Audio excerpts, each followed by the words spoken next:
Nous sommes le 10 octobre 2018 et c'est la journée mondiale de la santé mentale. Une journée consacrée à l'éducation et à la sensibilisation du public envers les troubles de santé mentaux comme la boulimie, la schizophrénie, bipolarité, dépression, angoisse, etc. Il y en a malheureusement beaucoup. Donc cette journée existe depuis 1992 et moi je trouve que c'est très bien. Voilà. C'est très bien pour la simple et bonne raison qu'on est tous amenés à côtoyer de notre entourage, proche ou non, des personnes qui souffrent à différents niveaux de ce type de symptômes.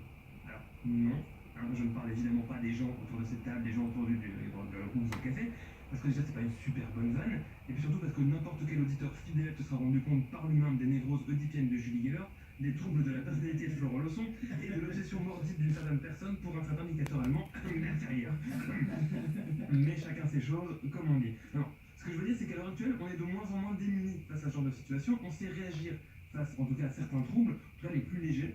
Moi, par exemple, quand je suis en soirée et que j'ai face à moi un interlocuteur qui, pour une raison X, Y, se met à hyperventiler et qui du coup m'envoie son haleine de chips au ketchup dans la gueule, ben, je peux réagir facilement. Je sors mon kit avec mon petit sac de en papier recyclé pour qu'il puisse respirer dedans, un ou deux cachets d'indérable, on fait passer le tout et des gouttes de fleurs de bac, et on retourne se manger des chips poivre et sel pour le coup, pour le renouveler sa sale haleine de chips au ketchup, parce qu'il faut bien l'avouer, c'est comme les pires chips du monde.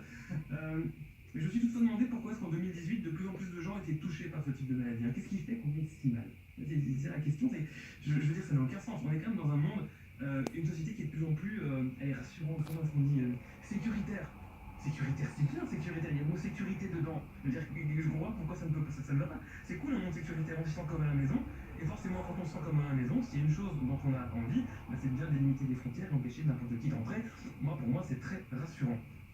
Même dans la vie de tous les jours, hein. Je comprends pas pourquoi est-ce qu'on se rend malade, genre avec le boulot. Franchement, le boulot, c'est cool, on passe son temps à stresser tant qu'on n'en a pas, puis à déprimer quand on en a un, c'est hyper stimulant intellectuellement, et puis j'ose même pas imaginer ce que c'est quand on a une femme, parce que pour deux fois moins de salaire et deux fois plus de collègues relous,